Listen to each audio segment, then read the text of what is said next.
Another QB commit, DeShaun Foster has dominated the transfer portal. We'll see it pay dividends for UCLA coming soon.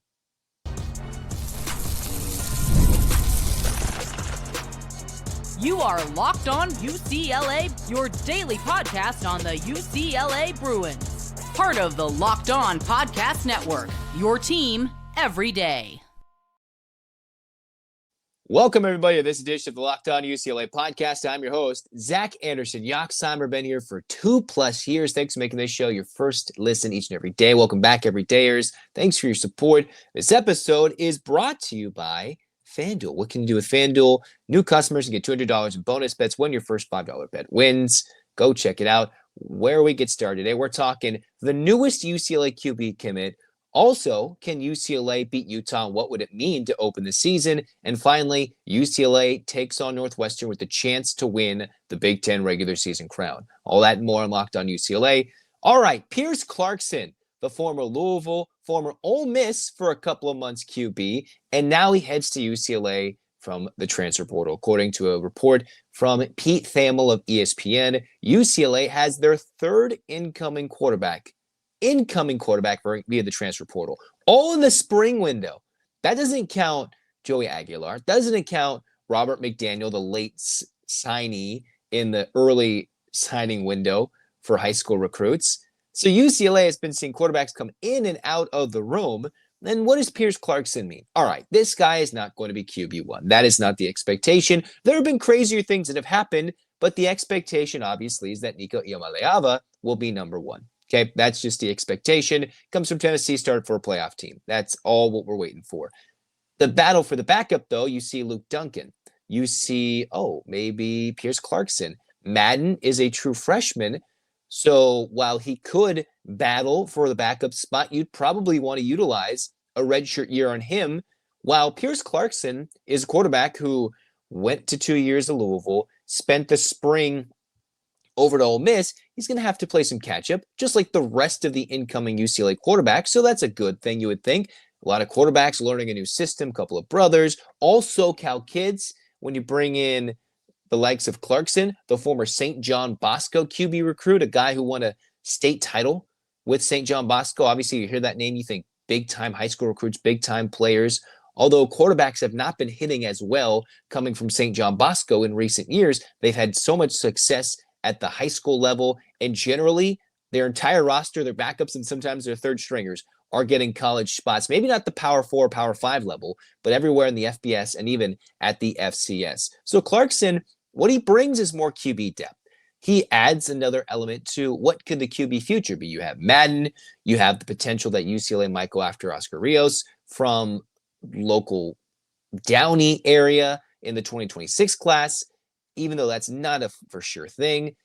With this signing of Clarkson, I think there's one of two things. A potential for a backup, obviously, is in play, even though Luke Duncan has reportedly been very impressive since taking over a lot more of the number one reps with everybody else transferring out.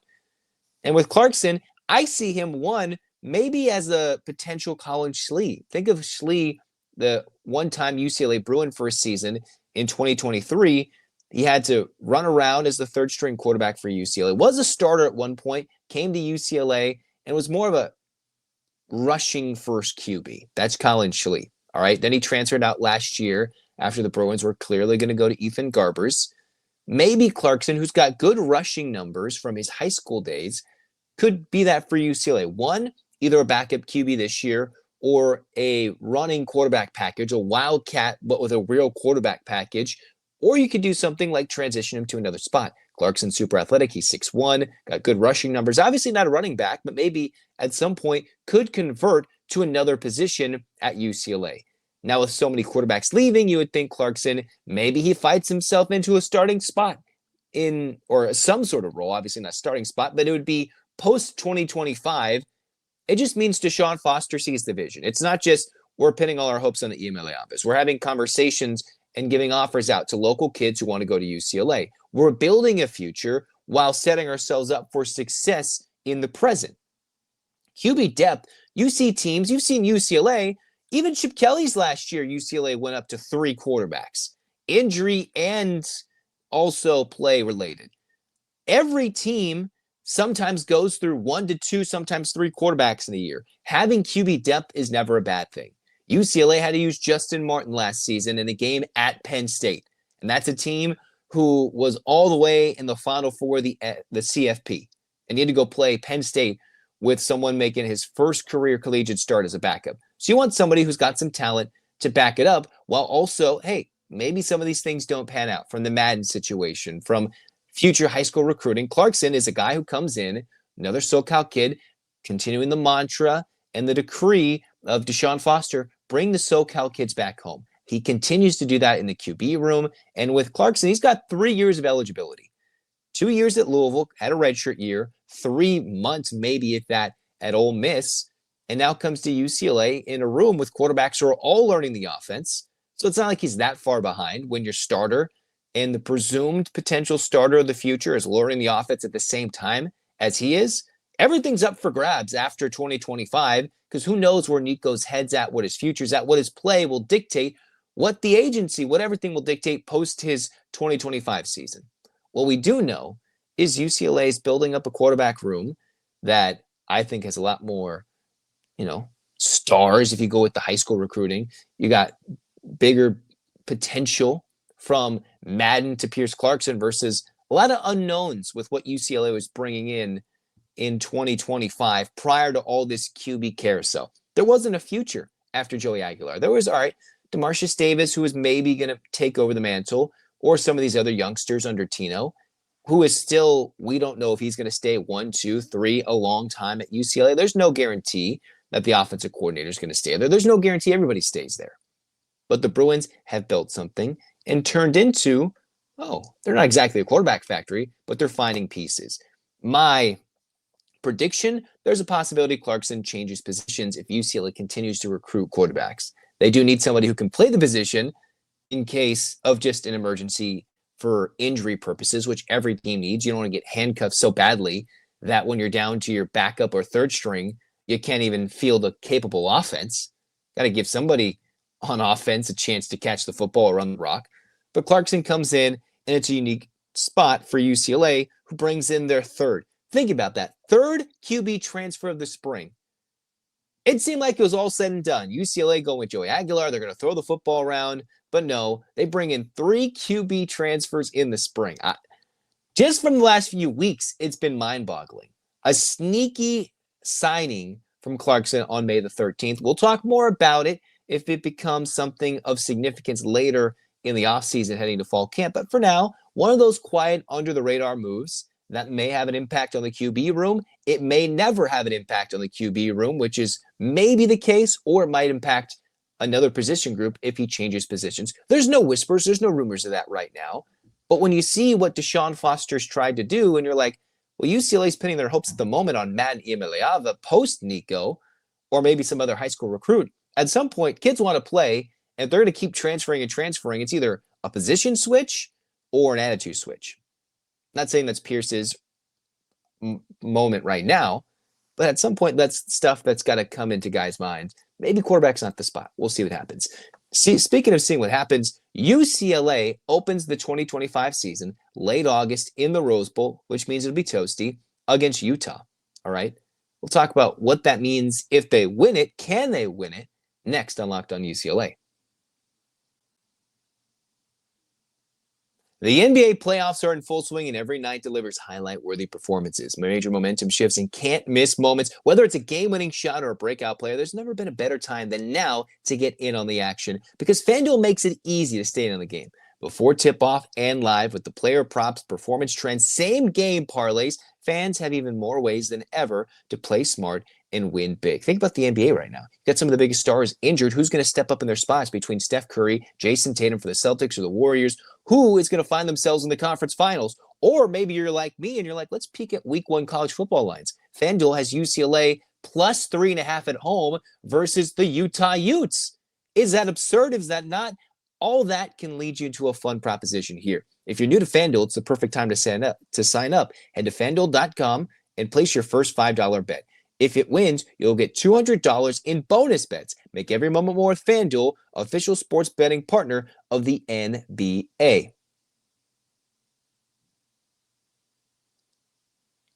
All right, cruising on, second segment of Locked On UCLA. We're talking week one college football. Obviously, there's so many things. There's so many things that will change, so much development that needs to take place.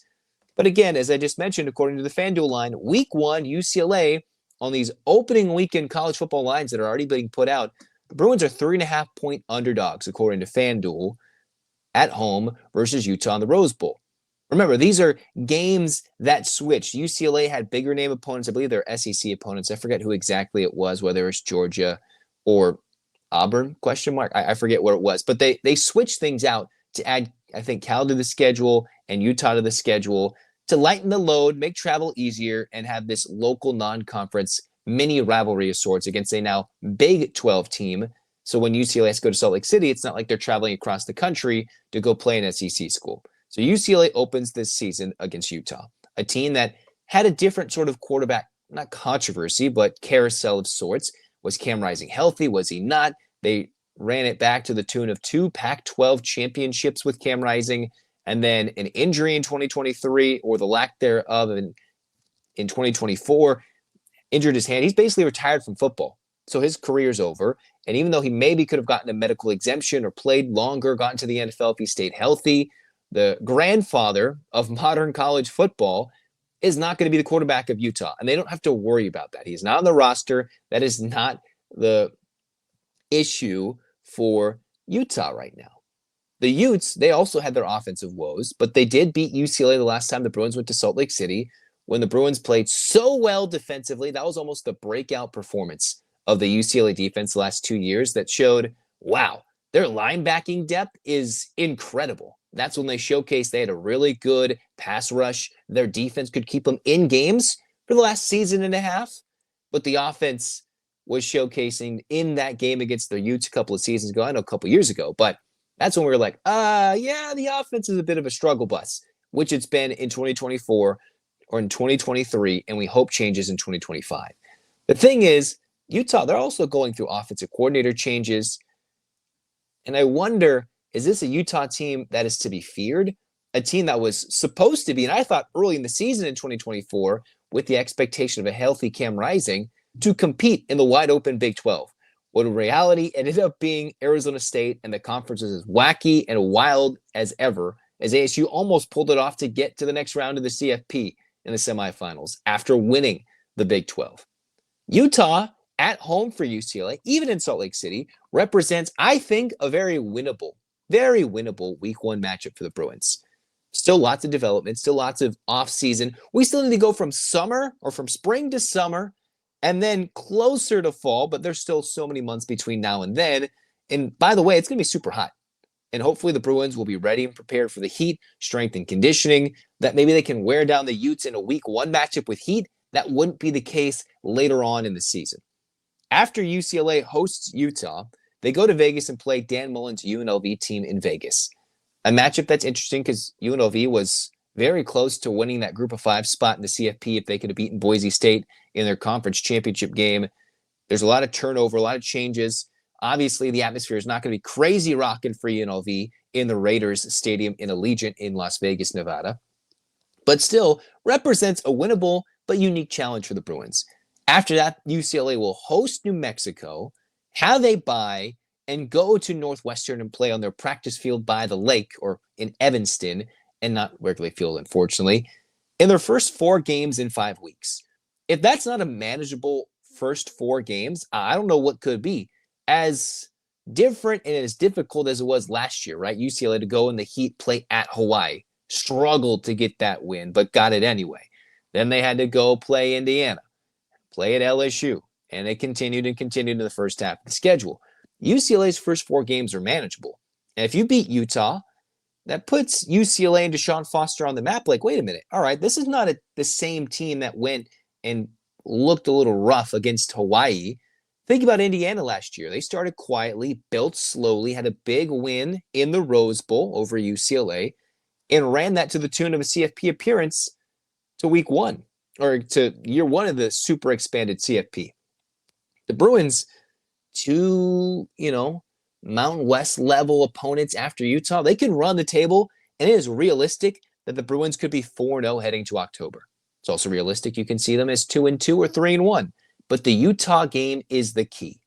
It's the coming out party where if UCLA goes and beats Utah, right? If Nico has a good game, the hype machine goes well beyond like it can with, ESPN and everything. I'll get super hyped if they're 4-0. Then the Bruins will be hosting a national preseason favorite in Penn State the first weekend of October, all right? Where most Los Angeles fans are turning the page to Dodgers playoff baseball in what would be an NLDS round of some sort. Maybe it's a wild card round at that point. I don't know when the regular season ends on what day.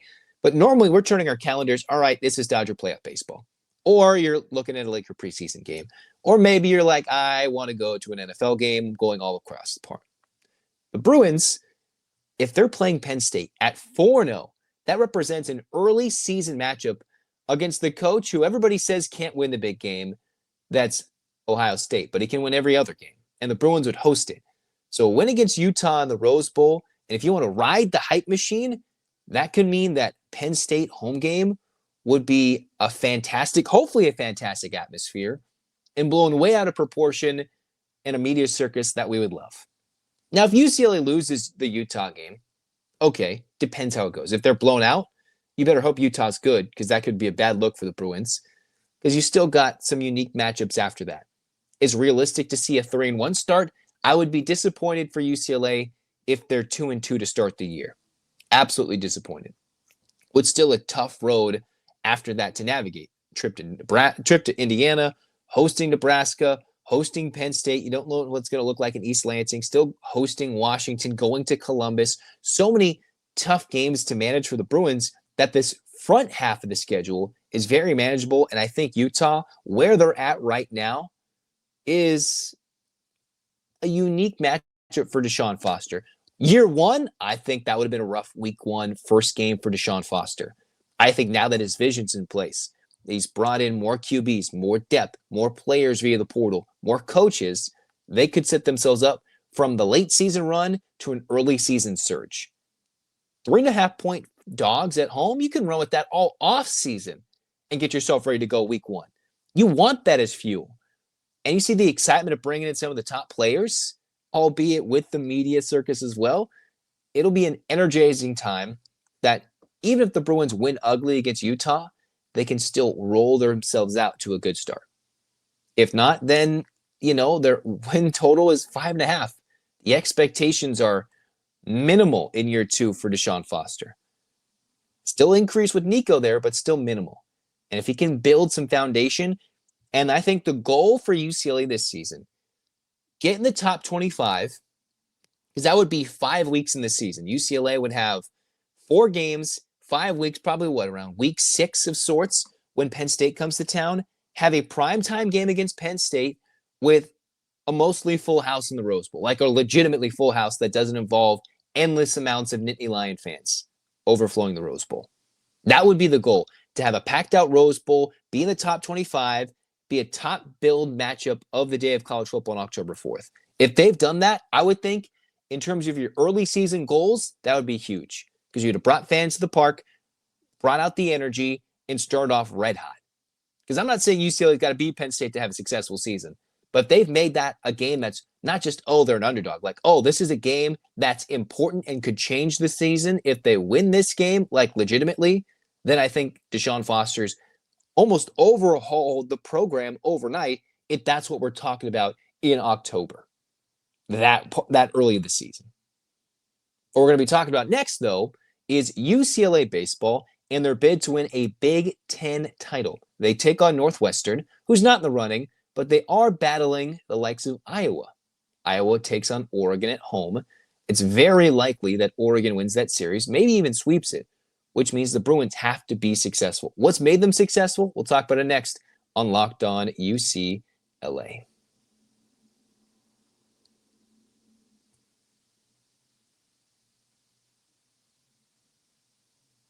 All right, the Bruins ranks 14th, 20th, wherever you put them. They're in line to host a regional in the opening round of the NCAA tournament.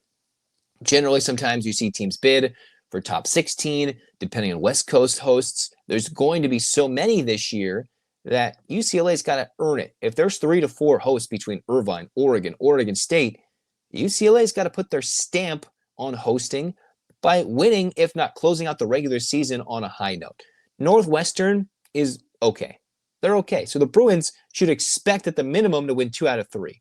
Sweeping would put them in a good spot to win the Big Ten championship, because if the Bruins sweep Northwestern, that means Oregon can't catch them in the standings, and any sort of win for Oregon in the series against Iowa means the Bruins will at least clinch a tie atop the Big Ten standings. So a sweep and one Iowa loss, the Bruins are the 1 seed, or might be the 1 seed. I haven't gone through the full Big Ten tie-breaking scenario, but inaugural Big Ten champs against a much, much tougher Big Ten conference schedule than Iowa's had, I think should be enough for UCLA to be considered the true inaugural Big Ten champs for their first season. This is what's made UCLA a fascinating year, right? You've got John Savage, a coach who just won his 800th career game. And you're like, you look at the ERAs of these pitchers, some of which coming from the transfer portal, a team that wasn't smoking the ball as much as they were last year, but a top class from 2023 led by Rock Chalowski, batting almost 60 points higher than his freshman year. Got Mulavai Levu, who has been playing outstanding defense and hitting the ball as well from first base as a sophomore. The majority of these sophomores have come through and dominated. And you're like, well, I'm not sure if I trust the arms. I'm not sure if I trust the numbers. You see the stats for this team's ERA. They're not good. I'll be honest with you. You're like, yeah, I'm a little scared that the team's ERA is 4.5. Let me tell you that. Let me say that again. UCLA's team ERA is 4.55. That's a little scary. Quite a bit scary, but the Bruins are 37-14. What's been spectacular? Because the Bruins are the best in the country at hitting doubles and turning double plays defensively. Think about that. The Bruin double play there. UCLA's double plays for games, have 1.04. I misspoke on one of those terms. So you have UCLA, who leads the country in double plays turned, 53, and double plays turned per game, 1. So the Bruins pitching staff, they're letting guys get on consistently over and over and over and over and over again. But how they get out of jams, the old put the ball in play, turn 2. All right. As much as you're watching Major League Baseball, home run, walk, strikeout, a little less in the last couple of years, but the 3 true outcomes, the Bruins are turning themselves into one of the best defensive teams in the country. Last year, their fielding percentage was less than .970. This year, their fielding percentage is .980. And you're like, that doesn't seem that big of a difference. Well, for UCLA, it is, because if they're not going to get strikeouts, they're going to allow some runs. The Bruins will turn double plays, get out of jams, and overturn huge deficits. UCLA in almost 50 games, more than 50 games this year, they're 19-1 when they score first, which means the Bruins are one of the best teams at coming back and winning games this year. All right. So imagine if UCLA was just better at not giving up runs. I'm not sure this is a team that can fully go to Omaha and win the whole dang thing, but a team that is really good at coming back, swept Illinois in Champaign. Illinois hasn't lost in Big Ten play at home via a sweep since 2017. UCLA's RPI is 10th, which is really, really good. It's kind of like the net metric that basketball's turned itself into. The Bruins are 24-6 at home. The importance of playing a home regional and the small importance that maybe the Bruins get to host a super if they can win out the next 6 games and put themselves maybe in line for a top 8 seed. Unlikely. Both a good regional weekend and an upset in another regional, the Bruins could potentially host a super. 5 sweeps this year, and the Bruins' ability to come back and win games consistently. The Bruins have scored 20 times. They've scored first 20 times in 51 games. 8 come from behind victories. That's crazy.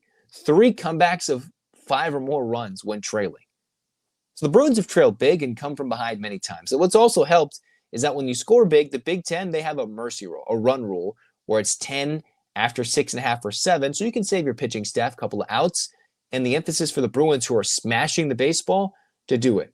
But the fielding percentage, which is close to top 10 in the country, I believe it's 12th with a 980, the just emergence from the Bruins batting order, from the sophomores mostly, with the top class from 23 actually playing like it in 2025, and the defensive improvement has led this team to be one of the top Big Ten teams out there. And that's like 17, 18 teams. Not all 18 teams field a Big Ten team or a Big Ten baseball team, but that's how many teams are in this conference. There's a lot, right? You have almost a 2/3 of a Major League Baseball. They got 30 teams in Major League Baseball. You almost got 20 teams in a single conference. That's absurd. You can't even play everybody in your conference. That's too many teams. You can play a full schedule of teams in the conference. It's going to take you 4 or 5 months if you want to play a legit home and home against everybody. Bonkers. So just the year-to-year improvement from John Savage, who didn't have an off-season home in terms of his, Jackie Robinson Stadium. That wasn't available. In the early fall, the Bruins were practicing at Birmingham High School. All right? That's a team that's one of the top seeds in the City Section Open playoffs right now in CIF. They're practicing at a local high school instead of playing at their own home field, and they're still going to have to find a new home field. This could very well be one of the last regionals played at Jackie Robinson Stadium for UCLA. It's one of the last ones. It could be if the Bruins are forced to go build a new home, a new stadium. And this comes on the heels of a Ben Bolch report from the LA Times about some of the top executives in the sporting world worrying about UCLA's athletic finances. That's a whole nother discussion. So it just tells you how special this team has played with the backdrop of, hey, UCLA didn't even have a home, and the Fires did get pretty close relatively to UCLA. So it's been a turbulent offseason and season for UCLA as a whole, and this baseball team's fought third after one of the worst seasons ever for their program in 2024.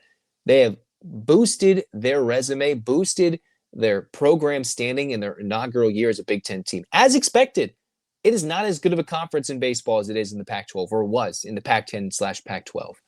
And the Bruins have proved that, hey, the West Coast teams are expected to be the top 4, top 5, top 6 of the 4 teams that move to the Big Ten. That's how it's looking like in the standings. And if you got an easy cupcake schedule, then you'll see an Iowa sneak up there. But hopefully if Oregon sweeps or wins 2 out of 3 and the Bruins sweep 3 in a row versus a Northwestern team that is very beatable, the Bruins will end up as at least co-Big Ten champs, if not outright Big Ten champs in the 1 seed in the Big Ten tournament, which could continue to build their record and help out their chances to host in the first round. They're not clinched, mostly there, but the Bruins are working their way to the end of the season with the strong no. Just around the corner, though, UCLA softball opens their regional this weekend. We'll dive in a little deeper with what ASU, San Diego State, and UCSB all look like for UCLA's regional in Easton. We'll talk about that in the next Locked On UCLA episode. Till next time, hands up, Bruins fans. 8 clap time, baby. And 1, 2, 3, 4, 5, 6, 7, 8. UCLA. UCLA, fight, fight, fight. This has been Locked On UCLA. Zach signing off. Go Bruins.